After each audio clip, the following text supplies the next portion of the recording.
Nama saya Sidi Mantoro, saya adalah petani alpukat.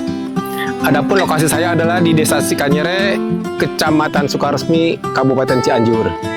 Yang memperkuat motivasi saya untuk menanam alpukat adalah perbaikan ekosistem, di mana dengan kita banyak menanam pohon, karena selain dia menghasilkan buah, dia juga menghasilkan oksigen yang banyak, sehingga bermanfaat bagi manusia dan alam sekitarnya.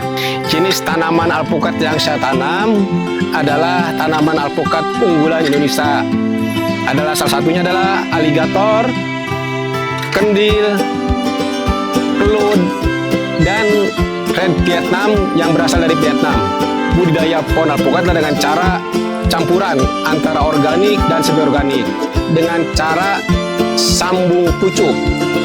Nah, sambung pucuk cara penanamnya adalah digali dengan ukuran 60 x 60, dikasih pupuk kandang, dikasih sekam, dan dibiarkan matang sekitar 2-3 minggu. Setelah tanahnya matang dan tercampur dengan pupuk kandang, baru lakukan penanaman. Setelah dilakukan penanaman, dikasih ajir dengan tujuan supaya pohon yang kita tanam tidak rebah kena angin.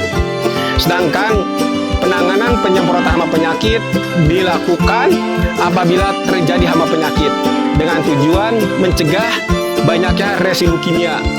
Selama ini dengan usia 3 tahun mungkin saya baru nyemprot 3-4 kali. Itu pun kalau saya lihat benar-benar butuh penyemprotan. Sebaiknya dikondisikan antara alpukat yang tumbuh di dataran rendah dan alpukat yang tumbuh di dataran tinggi. Karena hal ini akan mengakibatkan produktivitas dan kualitas rasa alpukat. Alpukat aligator adalah alpukat yang bisa ditanam di dataran rendah maupun dataran tinggi. Tetapi sebaiknya di dataran rendah, karena di dataran rendah rasanya itu lebih rasa mentega, sedangkan dataran tinggi itu berair. Dari produktivitas sama, baik dataran rendah maupun dataran tinggi, aligator adalah alpukat yang sangat buahnya banyak dan produktivitas tinggi. Ini adalah jenis alpukat aligator, di mana dia punya kelebihan menghasilkan buah yang sangat banyak dan rasa mentega. Sebaiknya ditanam dataran rendah karena dia punya rasa mentega. Untuk dataran tinggi, dia akan berair, tetapi produktivitas tetap tinggi. Alpukat kendil adalah alpukat yang buahnya sangat besar. Dia bisa tumbuh di dataran rendah maupun dataran tinggi. Cuma ada rasa perbedaan. Untuk dataran rendah, dia punya rasa mentega dan warna sangat kuning. Buahnya kalau dataran rendah tadi enak sekali. Untuk dataran tinggi mungkin akan muncul sedikit berair. Tapi ada kelemahan. Dia itu bisa matang 7 bulan baru bisa dipanen. Sedangkan alpukat aligator tadi 5-6 bulan sudah siap panen. Ini adalah jenis alpukat kendil.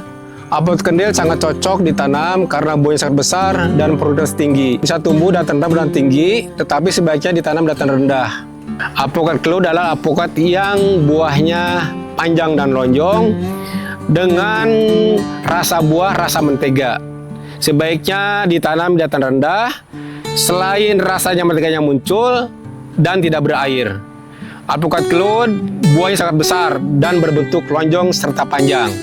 Buahnya bisa menghasilkan 1,5-2 kg per buah. Ini adalah jenis alpukat kelut. Dia punya kelebihan adalah buahnya sangat besar, mencapai 1,5-2 kg per buah. Sebaiknya ditanam dataran rendah karena rasanya sangat mentega. Ini adalah jenis alpukat namanya red Vietnam, berasal dari Vietnam. Dia punya buah mentega sekali. Sebaiknya ditanam dataran rendah dengan rasa mentega. Produktivitas cukup tinggi dibanding alpukat-alpukat lainnya. Dan ini salah satu referensi dibudidayakan untuk para petani. Dan apabila terjadi hama penyakit, jangan terlalu panik. Karena kita di Indonesia sudah banyak pestisida-pestisida yang dijual di toko-toko. Nah, hal ini kalau memang Bapak belum tahu bisa tanyakan ke toko itu penyakit apa yang cocok dengan pohon alpukat yang diserang. Jenis alpukat yang sangat cocok kita tanam di Indonesia adalah jenis Miki. Miki adalah jenis alpukat dataran rendah dengan rasa yang mentega dan pulen. Untuk dataran rendah, Miki bisa menghasilkan buah yang banyak. Ada lagi aligator.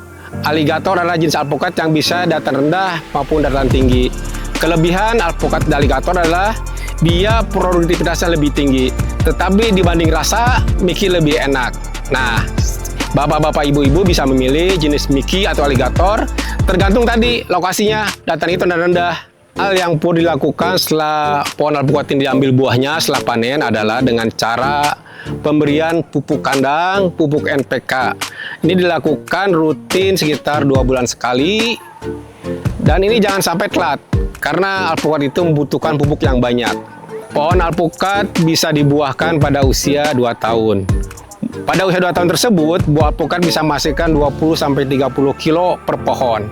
Semakin pohon alpukat itu berumur tinggi, 4-5 tahun, kira-kira 5 tahun bisa sampai 1-2 kintal per sekali panen per pohon.